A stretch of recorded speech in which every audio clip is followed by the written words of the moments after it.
पुण्यामध्ये दिवसेंदिवस गुन्हेगारीच्या घटनांमध्ये सातत्याने वाढ होत असल्याचं आपल्याला पाहायला मिळते। एकीकडे कोयता गँगचं प्रकरण असेल किंवा दिवसाढवळ्या होणारे खून असतील किंवा नुकतंच झालेलं विषारी दारूचं प्रकरण असेल, यामुळेच किंवा या पार्श्वभूमीवर नुकताच केंद्र सरकारचा एक डेटा जो आहे तो सध्या समोर आलेला आहे, ज्यामध्ये पुणे गुन्हेगारीच्या बाबतीत भारतात 5व्या क्रमांकावरती आहे तर महाराष्ट्रात 1ल्या क्रमांकावरती। यालाच अनुसरून खासदार सुप्रिया सुळे यांनी या वाढत्या गुन्हेगारीला पुणे पोलीस आयुक्त अमितेश कुमार हेच जबाबदार असल्याचं म्हटलं होतं। पुण्यामध्ये एक पत्रकार परिषद झाली होती। त्या पत्रकार परिषदेमध्ये जेव्हा पुण्याच्या वाढत्या गुन्हेगारीवरती खासदार सुप्रिया सुळे यांना प्रश्न विचारण्यात आला, त्यावेळी त्यांनी पुणे पोलीस आयुक्त हेच वाढत्या गुन्हेगारीला जबाबदार असून त्यांना सक्तीच्या रजेवर पाठवण्यात यावं अशी मागणी त्यांनी केली होती।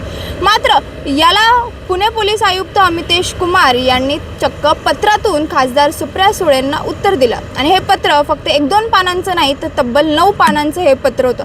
यामध्ये पुणे पोलीस कशा प्रकारे काम करत आहे गुन्हेगारी कमी करण्यासाठी, यासोबतच 2025च्या तुलनेत 2026मध्ये गुन्हेगारीचं प्रमाण कशा प्रकारे कमी झालेलं आहे याचा लेखाजोखाच त्यांनी थेट या 9 पानांच्या पत्रामध्ये मांडलेला होता।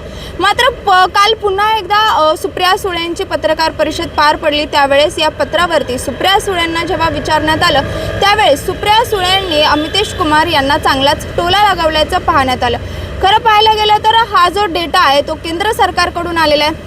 पुण्यातील गुन्हेगारी केंद्र सरकारला दिसते, राज्य सरकारला दिसते, मात्र अमितेश कुमारांना दिसत नाही असं म्हणत त्यांनी पुणे पोलीस आयुक्त अमितेश कुमारांना टोला लगावला। यासोबतच हे पत्र जे आहे ते त्यांनी मला न देता केंद्र सरकार असेल, राज्य सरकार असेल यांना पाठवावं असं देखील म्हटलं। आणि काल संध्याकाळीच खासदार सुप्रिया सुळे यांनी खासदार सुप्रिया सुळे यांनी अमितेश कुमारांना पत्र लिहिलं। त्या पत्रामध्ये त्यांनी काही गुन्हेगारीच्या घटना ज्या आहेत त्या नमूद केलेल्या होत्या आणि त्याच्यावरतीच आता पाहायला गेलं तर खासदार सुप्रिया सुळे आणि अमितेश कुमार पुणे पोलीस आयुक्त यांच्यात कुठेतरी एक लेटर वॉर रंगलेला आहे असंच म्हणावं लागलं। आता या सगळ्या पार्श्वभूमीवरती खासदार सुप्रिया सुळेंनी अमितेश कुमारांना थेट आव्हान देखील केले। या वाढत्या गुन्हेगारीला आटोक्यात आणण्यासाठी तुम्ही म्हणाल त्यावेळी म्हणाल त्या जागी बैठकीसाठी मी यायला तयार आहे, आपण बैठक बोलवावी असं आव्हान जे आहे ते खासदार सुप्रिया सुळेंनी अमितेश कुमारांना केले। त्याच्यामुळे आता अमितेश कुमार हे आव्हान स्वीकारतात का याची चर्चा सध्या पुण्यामध्ये चांगलीच रंगलेली आहे। यासोबतच हे लेटर वॉर जे सध्या खासदार आणि पुणे पोलीस आयुक्तांमध्ये सुरू आहे याची देखील चांगलीच चर्चा सध्या पुण्यामध्ये।